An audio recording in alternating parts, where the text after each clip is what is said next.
morning, everyone. So glad to have you here this morning. Isn't that great music? I really like that intro.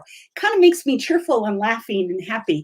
Hey, I just want to thank you for coming this morning to our Mime program with Rob Reider. But I want to just give you a little clue here. We've got tons and tons of stuff going on this summer. You can find out more at kdl.org/events. Here's my list for this week. I've got so much going on, I can hardly stand it. Tomorrow afternoon at 1 o'clock, Cameron Zavara is going to be doing some magic show. I'm so excited about that. Then we've got Curiosity Lab on the go tomorrow at 2 o'clock. And if you are between the ages of 5 and 10 and you love dogs and want to read to them, we still have some slots open in our Rough Reader program. That's just tomorrow. Thursday, we've got Grow with our STEM greenhouse at 2 o'clock in the afternoon. And then our friends Wendy and DB are going to be stopping by from Chicago tomorrow night at 6:30. We have got so much stuff ready for you to watch, ready for you to participate. Go to kdl.org/events. And if you haven't stopped by yet to your local branch, you can also go online for our summer to sign up for Summer Wonder, win some really great prizes, and have fun this summer. So let's get going. We've got our friend Rob. He's going to be here in just a moment. Rob is my favorite mime artist from Grand Rapids, and we are ready to go. Are you there, Mr. Rob? There he is. Here we go.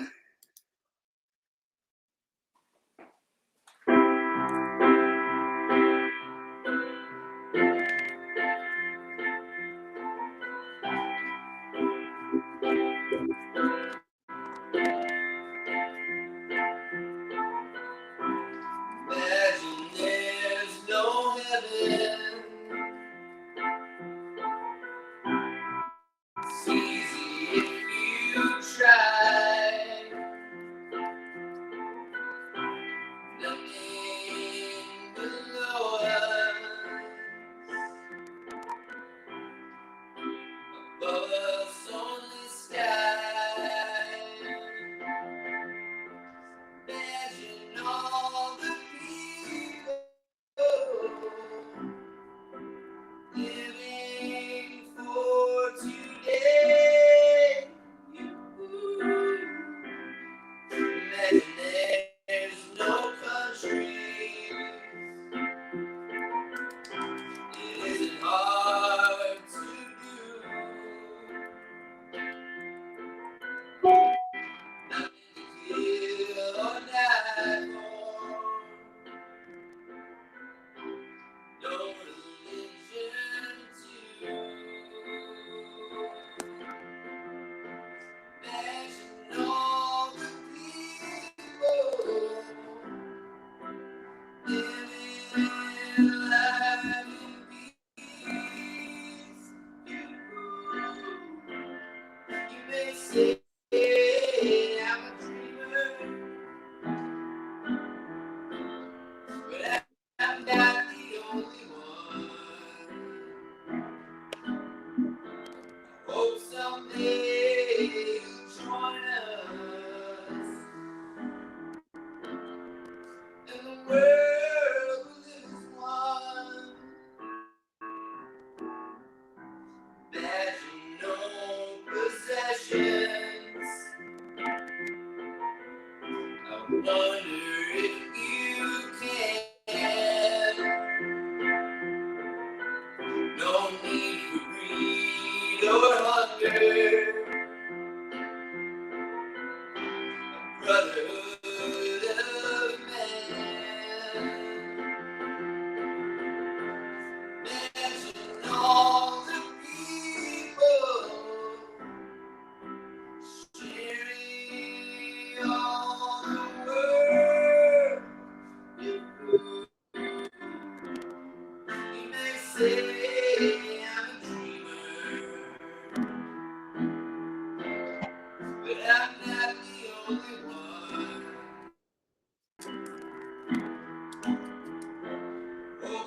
they join us in the world that is one.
Isn't it rich? Are we a pair? Here at last for the time you admitted. Where are the clowns?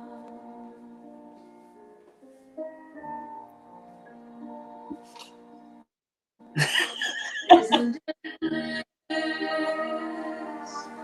Don't you approve? One who keeps staring round, one who can't move. Where are the clouds? There ought to be clouds just when I start opening doors. Finally, my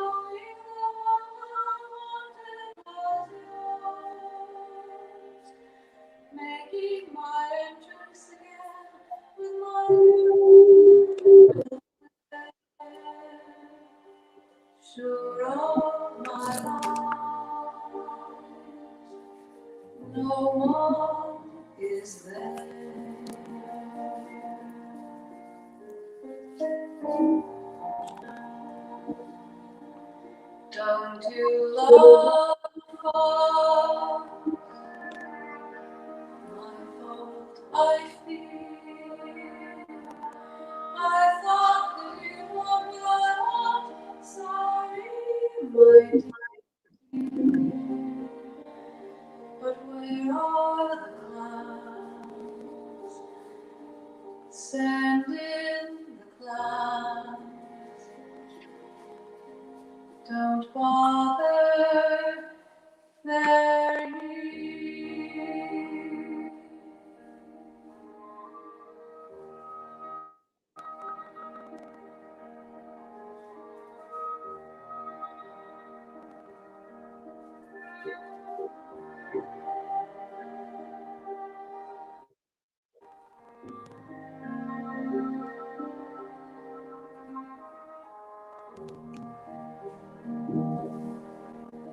Isn't it rich?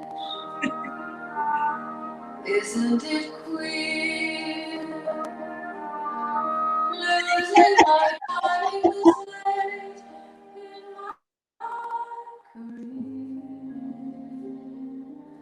But where are the clouds? There ought to be clouds. Well, maybe next year.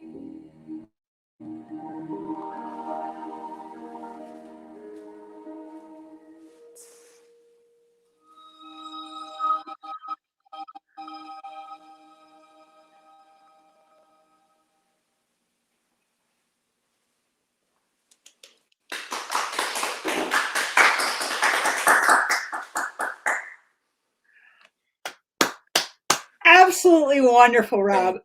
Absolutely wonderful. Aw, It thank was so much fun. Oh my goodness. Thank you so much. Hi, everybody out there. And I do have a voice. It's hard to get to it, but somewhere in there it'll come back.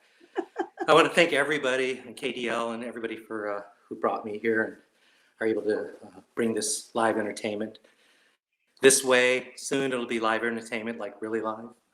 I look forward to that too. So I am available for questions if people want to know, if anybody wants to know, people, dogs, I'll answer to anybody at this point. Want to know about how I did anything in the show? I'll show everything I do, with the exception I never show how to juggle fire. I want to just say public service announcement. I want to thank the people that helped me, Max Lockwood and Kim Andre, for participating and being able to be here and help me put this together. Thank you to them. Also want to say that I will show you that this part of the show was dangerous. It was real fire, and I've never burned anybody or anything, but please don't play with fire or matches or lighters of any sort. Leave it for the pros. Let us burn ourselves. What else? Yeah, that's it. So any questions that you might have? Are there any questions out there at all? While you were doing your performance, Joe had the question, how long have you been doing this? Joe, great question. I often ask myself, how long have I been doing this? Technically performing since 1978, but I've been juggling a lot longer. Magic and balloon animals, I've been doing that prior. I learned those skill sets just for my own fun and to use it when I was traveling. I'm not the greatest at language. So if I could do some fun things, people were always more welcoming, and it was a universal language. I began movement training in the early 70s, and I excelled in Chinese martial arts and studied a corporeal mime with Tom Lubhart, and I'm forever grateful for that. It's the basis for which I teach coach presence to other performers. How does the body move? How to make it more dramatic, things like that. So I coach bands and other performers that take the stage, and anybody who's in front of anybody, attorneys, politicians, all that stuff. So, but it became evident when I was discovered by a mime out in California in 1978 that I had skill sets that could probably lend itself to becoming a mime. And her name was Osha Hunt, and we're still friends. She had studied with Marcel's ex-wife at the time. And she said, "Can you do this?" And I'm like, "Yeah." She goes, "Oh my gosh." So she put makeup on me for the first time for Old Spanish days in Santa Barbara, where I was living. And I went out and did my stuff. And I got hired that first time by a big corporation, Coca-Cola. And it sort of set me on a path of, wow, I can actually do what I love. but I wanted more technical training. So I studied with the Corporeal Mime Theater, Marcel Marceau and Tony Montanaro. They were the best, and they still are. Tony and Marcel passed, but Tom is still teaching out in Pomona, Corporeal Mime. So I'm grateful for them. Lifelong lessons. Sorry, that was a long-winded answer. That's great. Okay. So Luna has a question. Luna wants to know if you really burned your biscuits with the fire. If I burned, what was the last word?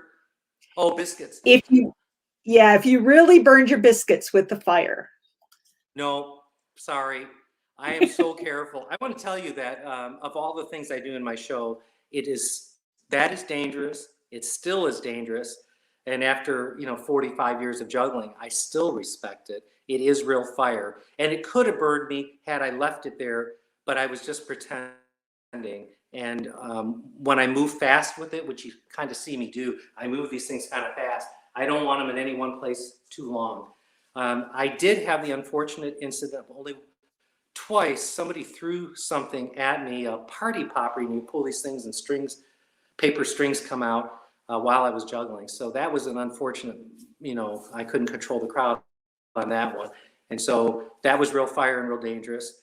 And the only other time I really did singe my mustache at the time, I was between two homes and the wind blew, and it was some kind of, I dealt with that before. It was a backdraft, and it blew back into my face. And I don't know, I forgot to take my contacts out, and it melted the contact, but not dangerously, but it warped it in my eye. I'm like, wow, that's never happened. So I just want to say again, fire is very dangerous. I've never burned myself. I'm very respectful, and I fear fire. I want you to know that. Every time I go to juggle, there's a negotiation that has to happen because it's our own natural thing to be afraid of fire. I still am. Okay, does that help? So no burning biscuits, nope. We have another question, which is, why don't you talk during your show? Yeah, that's such a great question. Couple reasons. The art of mime is to create the illusion of reality. It's not real. This is not real. It's creating that illusion, as I showed you a few different ways. And one of the ways you can command attention is if you don't talk. Historically, though, the art came from Greece. People were playing theater, and they used flour and charcoal on their face so that the face would show up in regular talking theater. It moved into Italy through the Commedia dell'arte, and then eventually made it to France.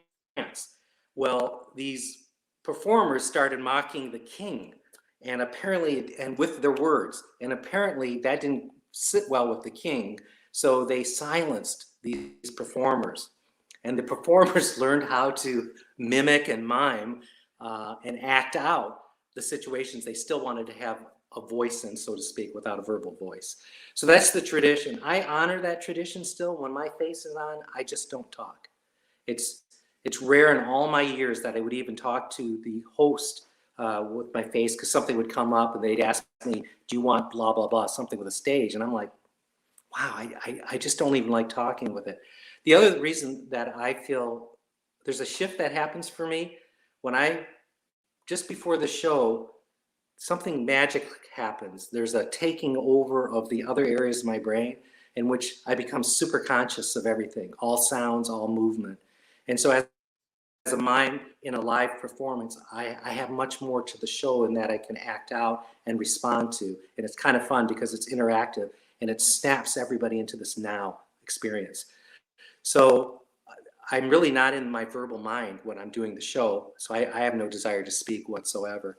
But that's kind of some of the reasons, and I just respect it. I mean, I don't need makeup. I don't need my shirt, stripes to do my show. I could probably talk, but even now, you're probably not listening as well as when you watched. And so for that reason, it commands attention. Hope that answers your question. Well, I have a question. You used, I think, a whistle partially through the show, Yeah. A little red thing. I did. How does that work? Yeah. Well, it's interesting. I found it at a novelty store where I get balloons and things like that way back when. So I thought, you know what it sounds like? A dentist drill. Then I thought, who wants to be reminded of that? So I decided that I would create a robot type and just use it as sound effect.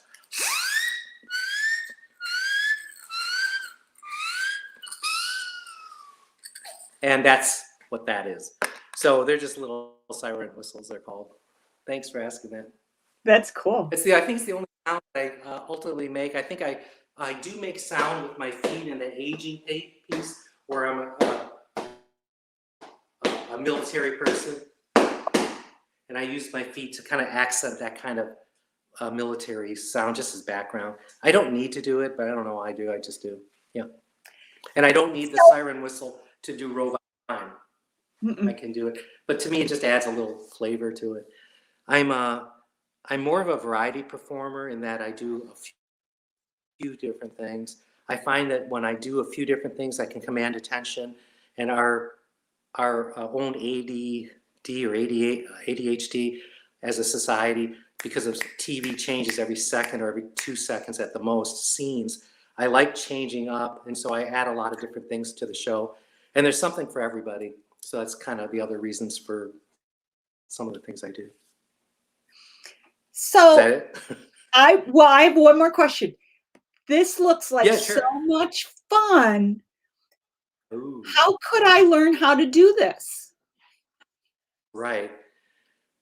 That's a good question, because there's not many people out there that teach and teach all ages.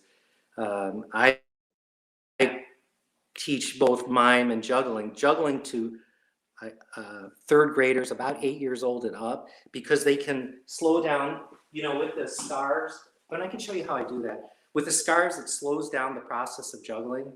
And so I just find if your motor skills are in place at about 8 years of age, I have about a 95% success rate when I go into a classroom. And I'll do that in a minute because I want to answer the question. I'm the only one that I know here that teaches. And if somebody wanted to, I have all the books from the library, and it's great. And you can get videos. There's probably some videos there too that would show some of those things. I used to have a whole school, and people would come to that. And I do privates now. If somebody really wants to learn.